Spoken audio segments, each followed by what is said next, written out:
So I'm going to show you two ways how you can hide apps from your app library on the Android. Let me get started and explain it all. And if this is your first time here, subscribe so you never miss more Foxtecc tutorials.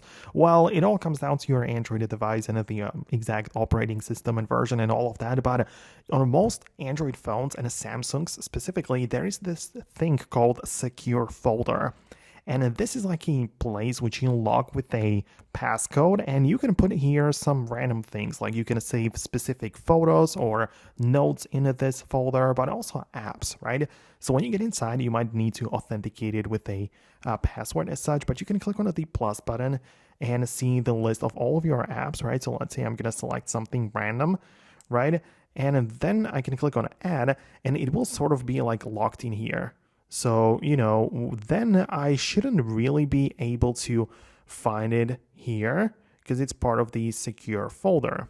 So that's like the built-in way to kind of like hide it or lock it, on the app library. But if you just want to camouflage it or making it like hidden on your device, I would recommend you to install a launcher. For example, there is this one called Nova Launcher, and you can get it for free from the Play Store. You can install it, and it's basically like a skin on the top of your existing operating system. And in there, it's really nice because you can just hold down in any individual application in the app library, and you have the ability to edit it.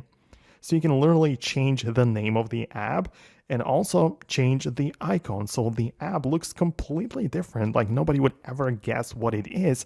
And now it's like a hidden app, and it's just like hiding different app inside of this, right? So I find that to be pretty useful if you ask me. So these are the two main ways. Let me know about that below in the comments. Let me know if you'll actually like this or if you used that before. I really look forward to your feedback. But for now, that's going to be about it. Thanks a lot for watching, and I'll talk to you later.